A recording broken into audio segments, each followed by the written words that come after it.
2010년 12월 13일 월요일 오후 4시 30분쯤에 112로 신고가 들어옵니다. 전주의 한 모텔의 주인이었는데요. 객실 베란다에서 시신이 발견됐다는 신고였습니다. 야, 객실 베란다에서 시신이. 극단적 선택을 한 걸까? 아, 근데 그게 모텔 베란다에서 베란다에서? 그랬다는 게 베란다 시신이 왜 있던 거지? 어떻게 발견한 겁니까? 모텔 주인이 낡은 간판을 교체하려고 그날 크레인 기사를 불렀는데요. 옥상에 올라갔던 기사가 건물 높이를 가늠해 보려고 아래를 내려본 거죠. 2층 베란다에 옷더미와 그 아래에 마네킹 같은 걸 발견하고 모텔 주인에게 알렸던 거였습니다.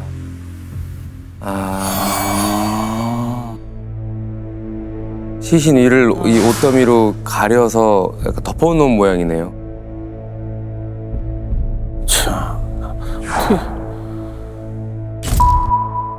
크레인 기사가 본 최초 현장입니다. 와, 그 크레용 기사 진짜 놀랬겠다.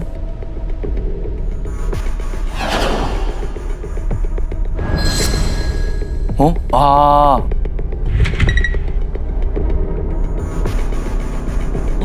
팔이구나. 팔이 좀 부자연스러운 게 마네킹이라고 생각을 할 수도 있겠네요. 그렇지, 옷더미를 저렇게 덮어놨으니까. 아니, 왜 이렇게 팔이 검었지? 그러니까요. 보통 마네킹은 살색인데 저기는 좀... 이 부패가 그럴 수도 있겠네요. 설마 시신이 부패가 된 거예요 지금? 네, 부패가 상당히 진행된 시신이었습니다. 배가 부패가스로 부풀어 있기도 했고요. 속옷까지 모두 다 벗겨진 나체 상태의 여성이었다고 합니다. 여성이요. 속옷까지 다 벗겨진. 이게 알몸이면 분명히 또 협박에 관련한 사건일 수 있는 거잖아요 지금. 그럴 가능성이 상당히 높았습니다. 얼굴에 검붉은 액체가 흘러나와 있었고요. 시신의 등과 엉덩이 부위에 피부가 벗겨져 있었는데요. 객실과 베란다 사이 바닥에 있던 문틀에서 피부 조각이 발견됐거든요. 아마도 객실에서 범인이 범행을 저지르고 알몸 상태의 시신을 베란다로 끌고 가면서 피부 조직이 벗겨졌던 것으로 추정됐던 상황이었습니다. 그 얼굴에 검붉은색 액체라면은 이 코피였던 건가? 뭐지? 그런 포켓까지 있었다는 거잖아요. 그러니까 알몸 상태로 누군가가 베란다로 시신을 끌고 가는 상황에 그 피부 조직이 거의 긁혀서 긁혀, 남아있었던 네. 거고. 아니 근데 이해가 안 되는 게 부패가 될 정도면은 범행이 일어난 지도 한참 됐다는 얘기잖아요. 그렇지. 무서운 게 뭐냐면 베란다에서는 그 시신이 방에서는 이 숙박하는 손님들이 잠을 자고 나갔다는 거잖아요. 그러니까. 아니 어차피 계속 돌아가잖아요. 이 숙박업은. 어떻게 거기 있는 거를 그걸 모를 수가 있지.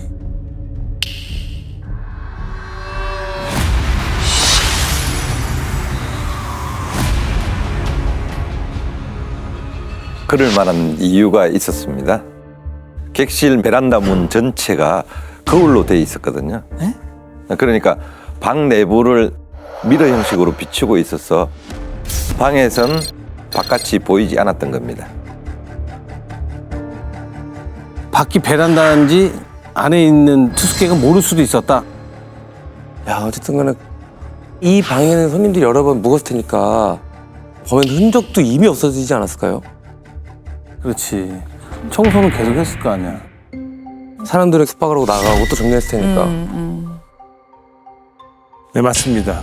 아주 깨끗했습니다. 아, 방으로 들어서면 정면에 원형 침대가 놓여 있고 왼쪽엔 욕실이 있었는데요.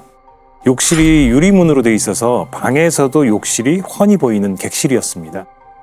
방이며 침대, 욕실까지 모두 감식을 했지만 루미놀 반응이 나오질 않았습니다.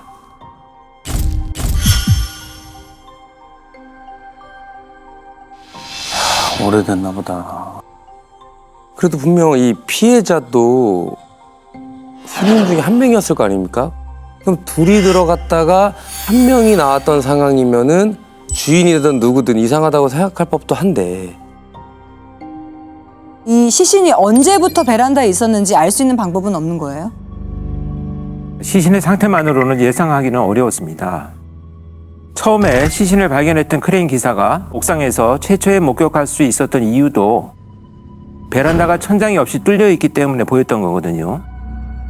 베란다에 창문도 없었고요.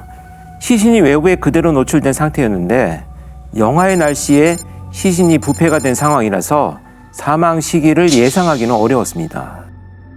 그래서 시작할 때 이 시신 상태랑 현장 상황으로 범행 시기를 추정하기가 어려웠다. 지금 이런 상황 때문에 그런 거군요. 일단은 시신이 부패됐다면 하루 이틀 사이에 사망한 건 아닌 것 같고 사인은 나왔나요? 당시 1차 부검으로는 사인이 명확하게 나오지 않았습니다. 얼굴의 검붉은 액체는 폭행에 의한 출혈이 아니라 시신이 부패하면서 흘러나온 부패액으로 밝혀졌고요. 강제로 성폭행한 흔적도 나오질 않았습니다. 범인의 체액도 시신에서 발견되지도 않았고요. 아이고요. 사인이 나오질 않았어요? 그러니까 성폭행도 아니란 얘기고. 그럼 어떻게 사망을 했다는 거예요, 지금? 눈꺼풀 안쪽에 일혈점이 군데군데 나타나긴 했는데 목이 졸린 흔적은 없었다고 합니다. 한 가지 이상했던 건 선명하게 보일 정도로 손으로 누른 손자국이 남아 있었는데 그게 머리 정수리에 있었어요. 머리 정수리에?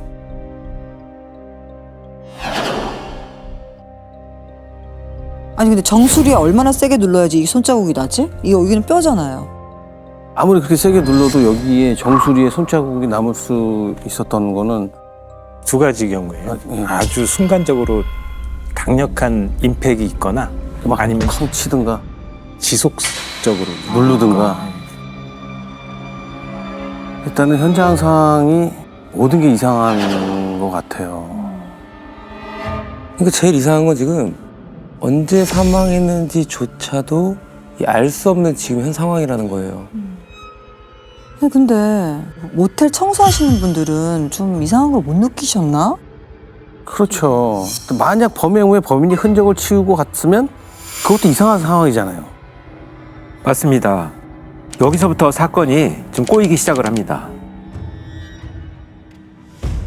손님이 퇴실한 후에 청소를 하러 들어갔는데 베개와 침대 시트가 보이질 않았다고 했는데요. 그게 시신이 발견되기 바로 전날 아침이었다는 겁니다. 바로 전날 아침? 아니 왜 전날 아침이지? 하루 전에? 부패가 됐는데 시신은? 겨울에 부패가 저렇게 된다고? 여름도 아니고 여름이면 모를까? 말이 안 되는데요. 바로 어제 일이라면 착각을 할 수도 없는 날짜고 혹시 뭐 이렇게 장기 투숙하는 사람은 아니었나요? 아닙니다. 모텔 주인 말로는 그 손님이 이틀을 연이어 묵었다고 했고요. 방에 들어갈 때 남자 손님 한 명밖에 보지 못했다고 했습니다. 수사팀이 당시 객실과 모텔 주변을 구석구석 찾아봤지만 베개와 침대 시트를 찾을 수는 없었다고 했고요.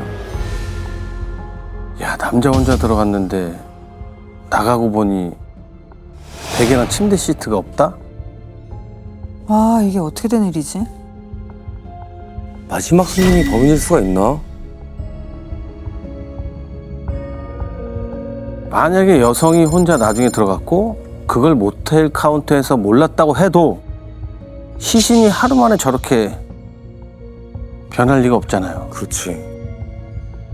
그리고 베개하고 침대 시트가 없어진 거랑 또 이 사건이랑은 무관한 일이었던 건가 그러면? 이 피해자 신원은 바로 확인이 됐어요? 네, 시신 옆에서 핸드백과 구두가 발견됐는데 가방 안에 지갑과 휴대전화는 없었고 의료보험 카드만 있었다고 합니다. 의료보험 카드에 등록돼 있던 31살의 여성과 네. 시신의 지문이 일치했고요. 31살 너무 젊은 여성이다. 주거지는 인근으로 확인됐습니다. 지갑이랑 휴대전화만 없어진 거면 그럼 뭔가 범인이 가정한 게 아닌가 싶거든요. 그럴 수 있지. 근데 강도 살인이라면은 옷은 왜 벗겨놨지? 이상한데. 시신이 부패가 된 게 꽤 오래된 걸로 봐서는 가족들도 오랫동안 찾고 있었을 거 아니에요. 실종 신고는 들어온 게 없었나요? 실종 신고가 접수돼 있지 않았습니다. 실종 신고를 안 했다. 가족이? 피해자가 없어진 거를 가족들은 아예 몰랐다고? 이게 뭐지? 저처럼 가족들이랑 따로 살거나 뭐 자취를 오래 했거나 혼자서 생활하는 사람이면은 가족들이 뭐 모를 수도 있긴 하죠. 근데 부패될 정도면은 너무 오랜 시간 연락이 안 된 거 아닌가? 그러니까. 가족들은 뭐라던가요? 사망자는 동생과 함께 살고 있었던 것으로 확인됩니다. 그런데 수사팀이 동생에게 사망자가 마지막에 집을 나선 게 언젠지 물어보니 시신으로 발견되기 이틀 전인 11일 새벽이었다고 했다는 겁니다. 어머, 마지막 손님이 이틀을 묵었다 그랬잖아요, 연박으로. 아 그러면 일단 그 청소하던 분이 말한 게 맞았네요.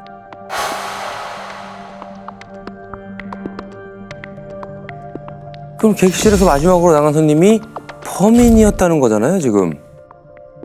그러면은 그 마지막 손님이 베개랑 침대 시트를 가져온 것도 증거를 없애기 위한 그런 거네. 잠깐만, 그러면 그러니까 이게 말이 돼? 그러니까 그 사이에 부패가 그렇게 됐다는 게 이게 겨울인데 가능한 겁니까?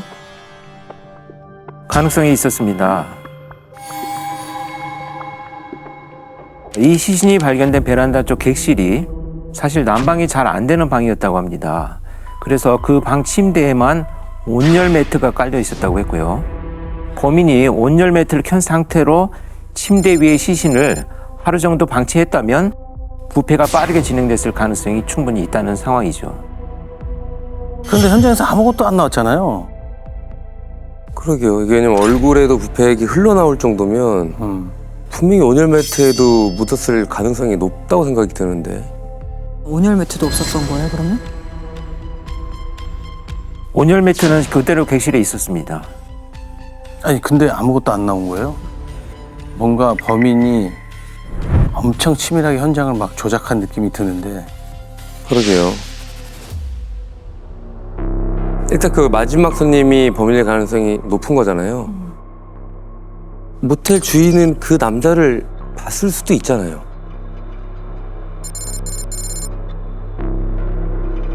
그렇죠. 형사님, 그놈이 그런 거예요? 기가 막혀가지고. 아, 내가 뭔가 이상하다고 했어.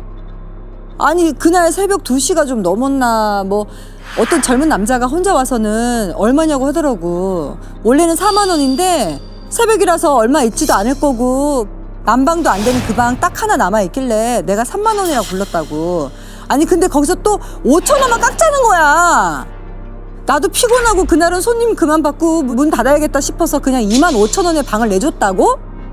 근데 아침에 내려와서는 하루 더 있겠다는 거야. 나는 새벽에 돈이 없어서 깎아달라는 줄 알았는데 암만 않고 4만 원을 내더라고.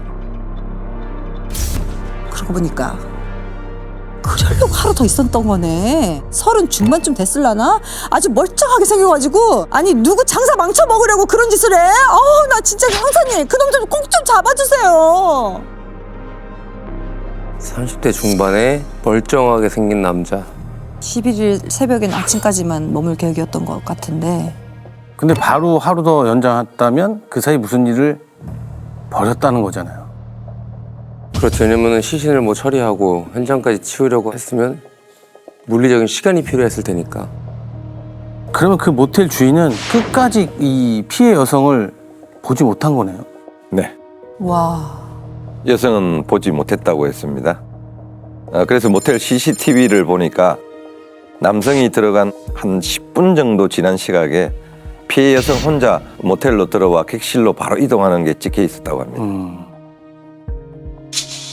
이후 여성은 객실에서 단 한 번도 나온 적이 없고요.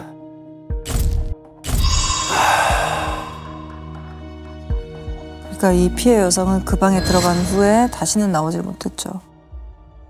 아침에 숙박을 연장한 남성만 이후로 혼자서 모텔을 몇 번 들락날락했는데 손에 비닐봉지가 쥐어져 있기도 했습니다. 이상한 건 다음 날인 12일 아침 7시에 퇴실을 할 때 이 남성이 빈손이었다고 합니다. 나갈 땐 빈손이었다고요? 아니 들락날락하면서 뭔가를 사서 온 것 같은데. 나갈 때 빈손이면은 그 반대로 침대 시트랑 베개는 어디다 두고 나온 걸까요? 이야, 크기가 꽤 컸을 텐데 아니면 베란다를 통해서 밖으로 던지고 내려가서 치웠나? 이게 어떻게 감쪽같이 없앨 수가 있지? 마지막 특히 이 남자는 찾았나요? 일단 현금으로 숙박비를 계산했기 때문에 결제 내역으로는 이 남성을 추적할 수가 없을 거예요. 이 남성이 피해 여성에게 객실 호수를 알려줬기 때문에 여성이 모텔로 들어서자마자 객실로 바로 이동했을 거라고 판단한 수사팀은 피해자의 휴대전화 통화 내역을 살펴봅니다. 여성이 모텔에 들어가기 직전 어떤 휴대전화 번호로 걸려온 전화를 받은 기록이 나오는데 16초 동안 통화를 한 것으로 확인됩니다.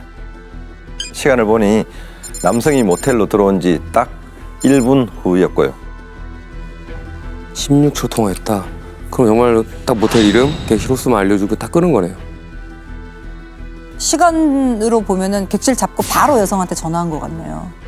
남자친구가 있다면 그 사람인 건가, 범인이? 그 통화 상대가 누군지 확인이 됐나요? 네.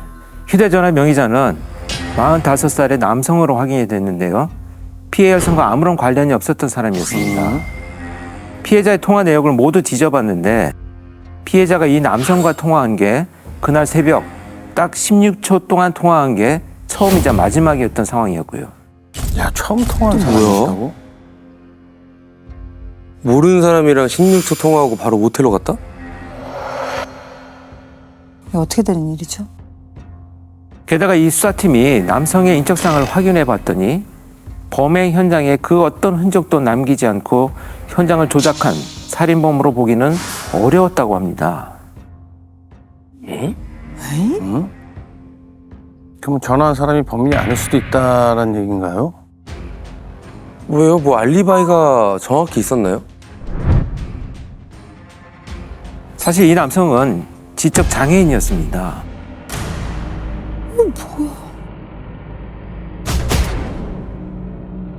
아, 그럼 설마 범인이 장애인의 명의를 도용해서 전화를 쓰고 있었던 건가? 하긴 그 모텔 주인이 마지막 손님에 대해서 얘기했을 때 뭐 장애가 있거나 그런 얘기를 또 하지 않았거든요. 맞네. 그러니까 그것도 30대 중반 정도라고 했는데 모텔 주인한테는 다시 확인해 봤나요? 모텔 주인도 마지막 손님이 장애가 있는 것으로 보이진 않았다고 했습니다. 아, 그러면 통화 상대가 범인이 아니거나 범인이 남의 전화를 쓰고 있다라는 거잖아요, 지금. 아, 야, 이렇게 되면 범인이 누군지 찾기 어려워지는 건데. 그래서 수사팀이 피해자의 통화 내역을 다시 꼼꼼히 찾아보는데요. 피해 여성을 모텔로 불러들였을 가능성이 있는 전화번호가 하나 나옵니다. 지역번호로 시작되는 번호였고요. 번호가 등록된 주소를 확인하니 24시간 남성 전용 전화방이었던 겁니다. 전화방이요? 피해 여성에게 전화한 사람이 누군지 확인됐어요? 예. 피해자가 모텔에 들어가기 직전에 16초 동안 전화했던 전화번호와 일치했다고 합니다.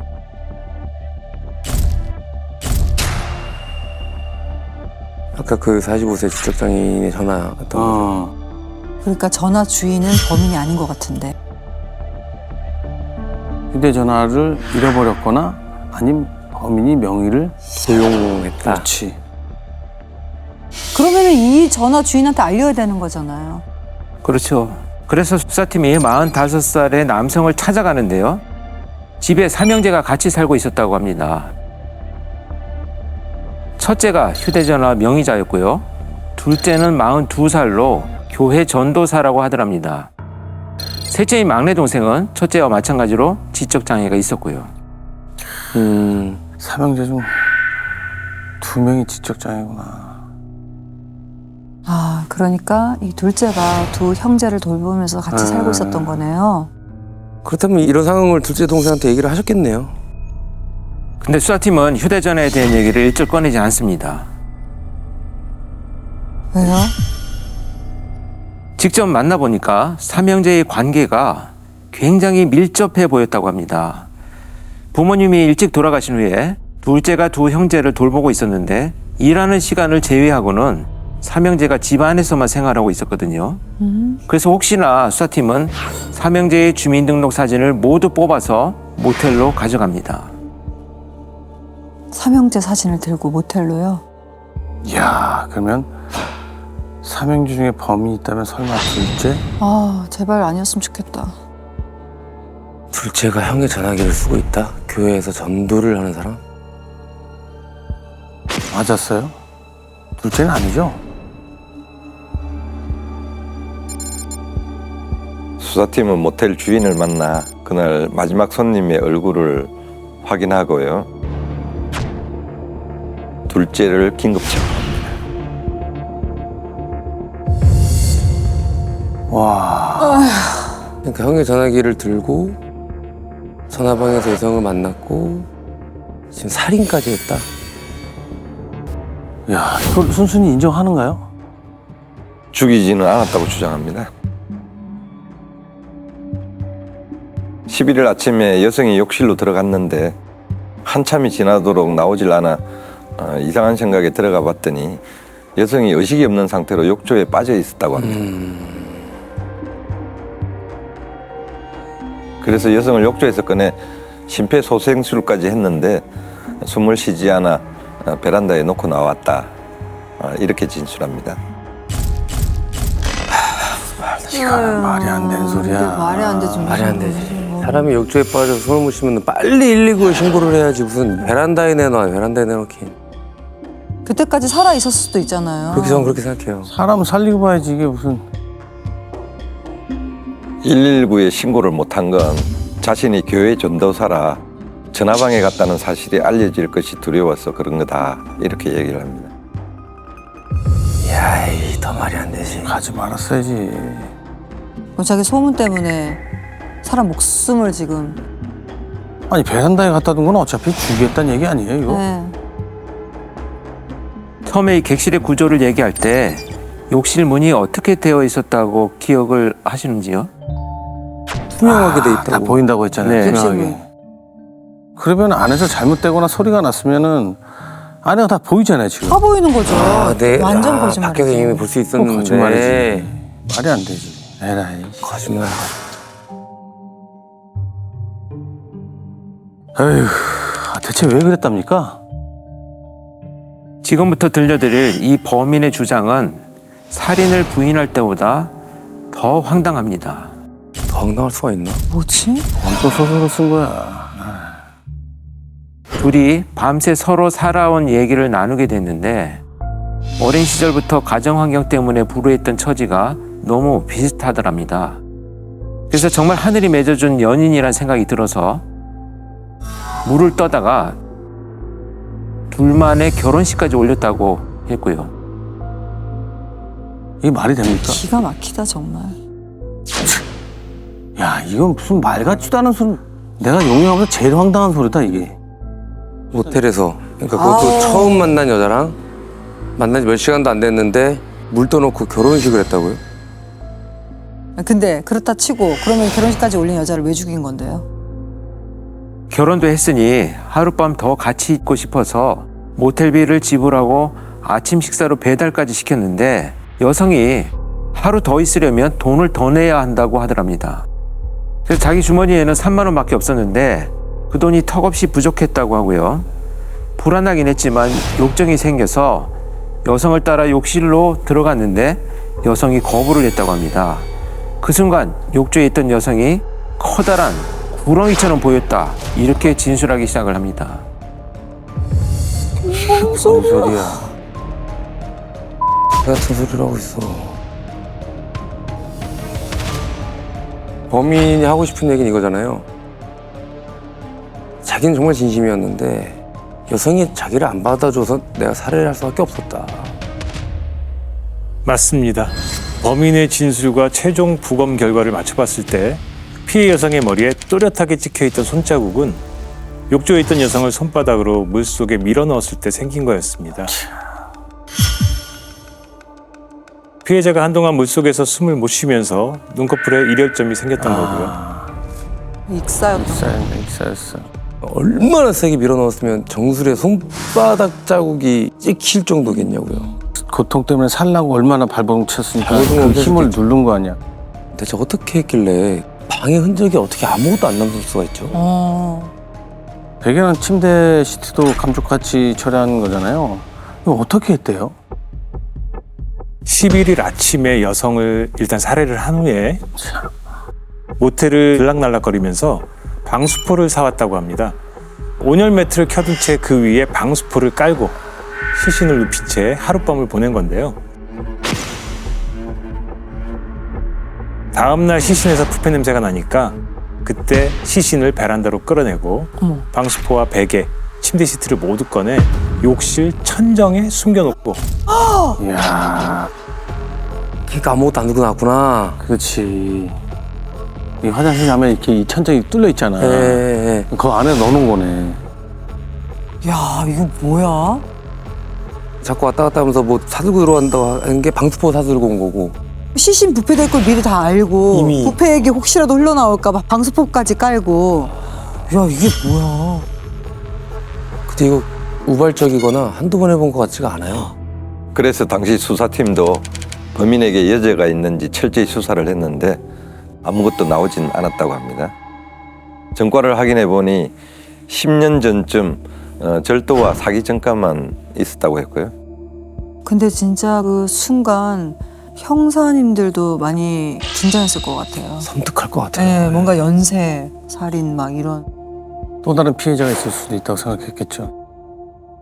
119 구급대원들을 부르지 못했던 게 교회 전도사였기 때문에 알려질 것이 두려웠다고 했잖아요. 이 연장선상으로 진술하는 내내 자신이 얼마나 죄책감에 시달리고 있었는지에 대해서 강하게 피력을 합니다. 피해 여성 시신을 침대에 눕히고 밤새도록 옆에서 미안하다, 하늘 날아가서 잘 살으라며 기도를 하기도 했다고 하고요. 다음 날은 모텔에서 여러 번 나왔던 것도 자수를 하려고 경찰서도 가려고 했지만 차마 못 갔다, 회개하려고 교회도 갔었다, 이런 주장들을 합니다. 그렇게 얘기하면 뭐가 달라지냐? 사람을 죽였는데. 결국 말 들어보면 자백도 안 한 거고요. 회개도 안 한 거예요. 아무것도 안 한 거야. 아무것도 안 한 거예요. 자신이 교회 전도사라고 하긴 했지만 실제 성경 공부 과정만 수료했을 뿐 목회 활동도 한 적이 없고 교회 내에서도 평판이 좋지를 않았다고 합니다. 이 범인이 교회에 나온 날에 자주 돈을 잃어버리는 교인들이 많아 지갑 단속도 철저히 했었다는 증언도 있었고요. 피해 여성을 만난 그날도 동생이 병원비로 내야 할 돈을 유용했었던 거였습니다. 아 이제 아이고. 돌아. 야 씨. 야, 그 동생이 아픈데 그 병원비를 전화방 가서 쓰고 싶을까? 천하에 없을 뿐이야. 죄값은 얼마나 받았습니까? 징역 12년을 받습니다.